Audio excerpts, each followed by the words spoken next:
Hi, welcome to the Accidental Homeschooler with Sam Sorbo. Today we're talking about sex, which is not necessarily like a big subject in the homeschool community, but I figure since I've got your attention and you are now you've been put on notice that you're kind of on the hook to educate your children, I thought this was a good topic for this week. So today we're going to talk about chastity for young women, which I heartily believe in. I believe in abstinence until you're married. And I think that it's a good policy for young people to follow, especially because there is no such thing as safe sex. And so the safe sex lie needs to be dispelled with your young, particularly your young female children. So how do you have, well, okay, we talked about how to have the sex talk, but then you need to pull aside your kids. And I, by the way, I think that it's great if you can have this conversation with them when they're young, even as a group. And then as they get older, maybe pull them aside one-on-one and have a conversation with them, because different things will come up in different scenarios. So for young women, the argument for abstinence is you are precious and you are important.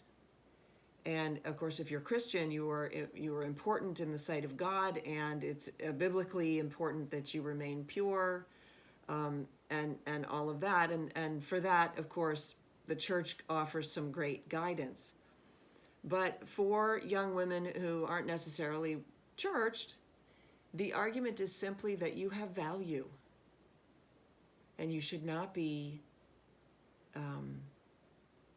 giving away your value for free. And that a boy liking you is not an example of your worth. It's an example of his desire, which are two different things. So you should not tie your worth into performing a sex act, especially because the likelihood of you feeling good about yourself afterwards is fairly low. Now, I know that our culture is telling young women, hey, you want to have fun too. That's not really the experience that I've had anecdotally with young women. And of course, it takes all kinds. But my point is that we tell these young women, because it's dangerous for them to engage in frivolous sex, to become promiscuous, it is a danger to them.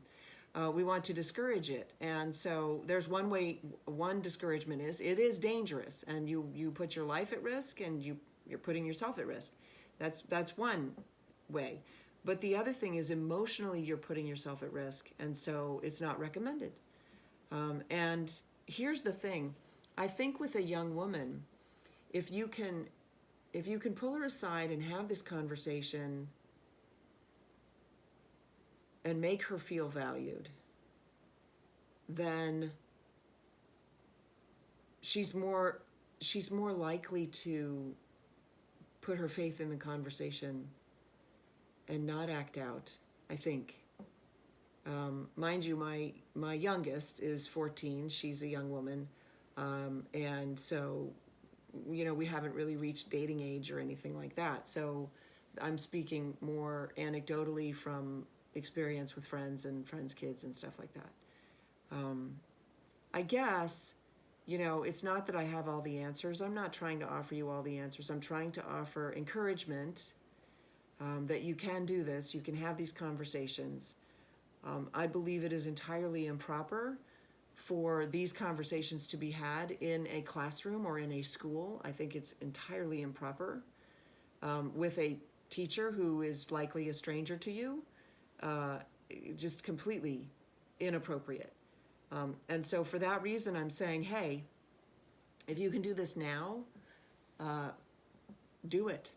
Take the bull by the horns and embrace it, and embrace the opportunity that you have to reach your children on a profound level, because that's really what this is about. It's the most intimate act, and therefore you as the parent ought to be involved in the conversation at least. And even if you don't believe in chastity, can we at least agree that moderation is warranted? And then if moderation is warranted, why? Because it's dangerous and it puts your daughter at risk, both physically and emotionally. And you don't want to be cleaning up the pieces of that. Not to mention the risk of pregnancy, which I wasn't even talking about. I'm talking about the health risks that are inherent with promiscuity, but certainly the risk of getting pregnant and then having to deal with the aftermath of that. So, by the way, I'm working on a pro-life documentary. I'm very excited about it, so stay tuned for that. I'll send out some information on that pretty soon. Thanks so much for tuning in. I'm Sam Sorbo, and all you accidental homeschoolers out there, I hope you're giving a lot of thought to homeschooling this fall. I will say that you haven't really scratched the surface if you just started during COVID, because that's a whole different beast.